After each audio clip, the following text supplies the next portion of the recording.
অজুতে আমাদের যে সমস্ত ভুল ত্রুটিগুলো সচরাচর হয়ে থাকে সে বিষয়ে সামান্য কিছু কথা আর্জ করার ইরাদা রাখি। ওয়া মা তাওফীক ইল্লা বিল্লাহ। এই অজুর বিষয়ে আমাদের বেশ কিছু ত্রুটি, বেশ কিছু ভুল ভ্রান্তি হয়ে থাকে। অজুর যে ভুলগুলো হয়তো আপনিও করেন, আমরাও করছি প্রতিনিয়ত, কিন্তু জানি না। তো সেগুলো নিয়ে আমরা সংক্ষেপে আলোচনা করব। নবী সাল্লাল্লাহু আলাইহি ওয়াসাল্লাম বুখারী মুসলিমের হাদিসে আসছে, তিনি বলেছেন, লা তুকবালু সালাতুন বিগাইরি তাহুরিন, পবিত্রতা ছাড়া কোনো সালাত কবুল হবে না। কোনো সালাত আল্লাহর কাছে অ্যাকসেপ্টেড, গ্রহণযোগ্য হবে না কি ছাড়া?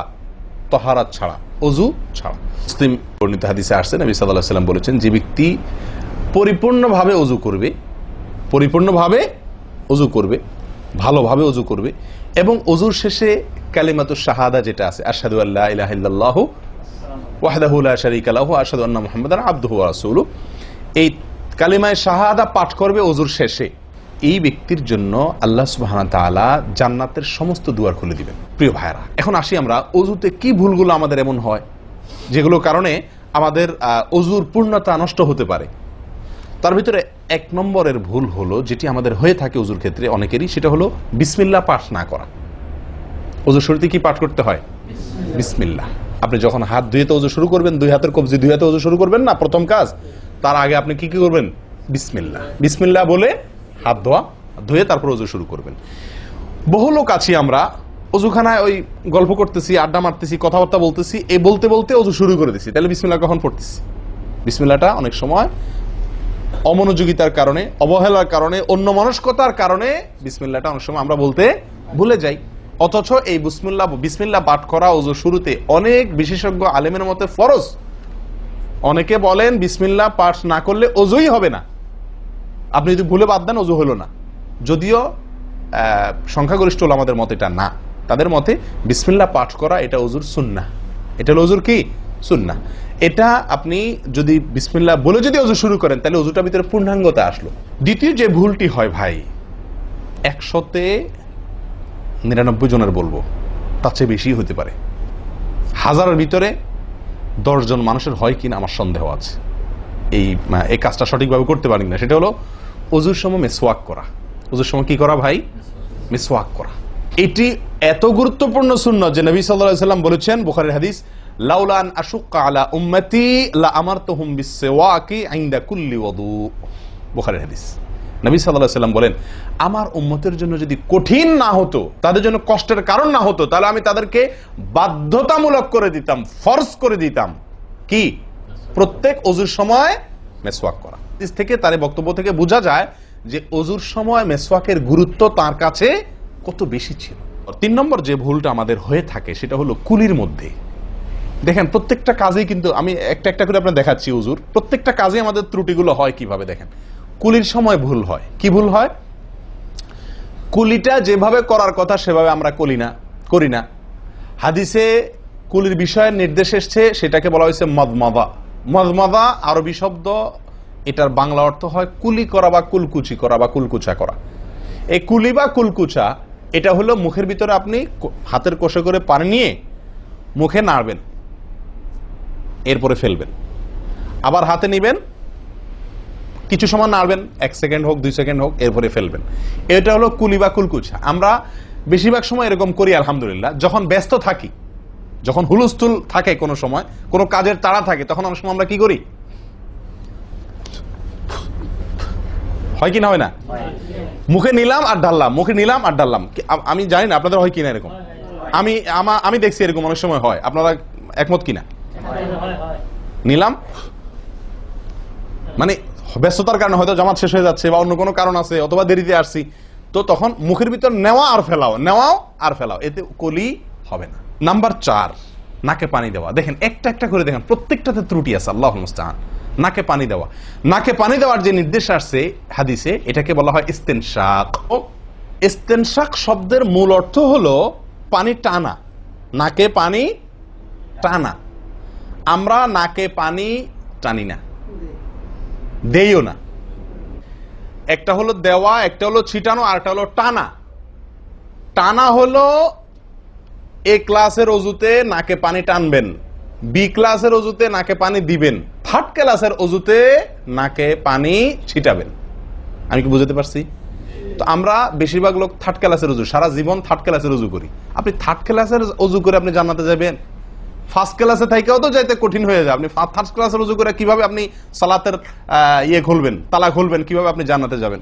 অতএব ভাই, এই নাকে পানি দেওয়ার বিষয়ে সাবধান থাকতে হবে। দেখুন, নিয়ম হলো আপনি হাতের কোষে পানি নিয়ে নাকে ধরলেন, নাকে ধরে হালকা কি করবেন?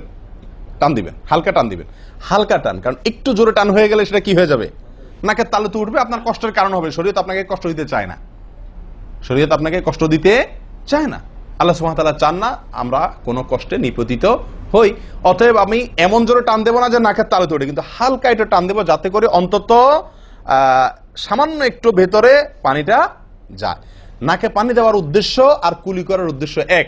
নাকে পানি দেওয়ার উদ্দেশ্য হলো নাকের ভেতরের যে ময়লাগুলা, ধারে কাছে যে ময়লাগুলো আছে, এগুলো যেন পরিষ্কার হয়ে যায়। আল্লাহর দরবারে দাঁড়াবো পরিচ্ছন্ন হয়ে, পবিত্র হয়ে।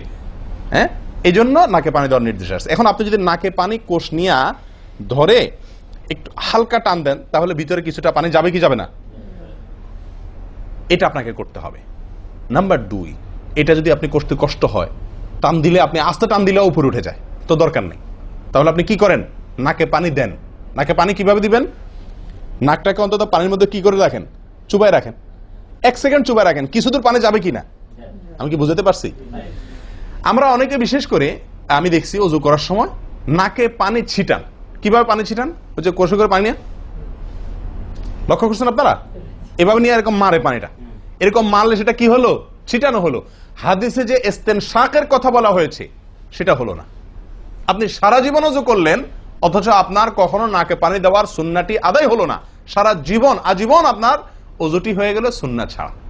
আরেকটি ভুল ভাই, নাকে পানি দেওয়া একটা আমল, নাক ঝাড়া আরেকটা আমল। নাকে পানি দেওয়া এটা একটা নির্দেশ, আর নাক ঝাড়া আরেকটা নির্দেশ। আমি কি বুঝাতে পারছি?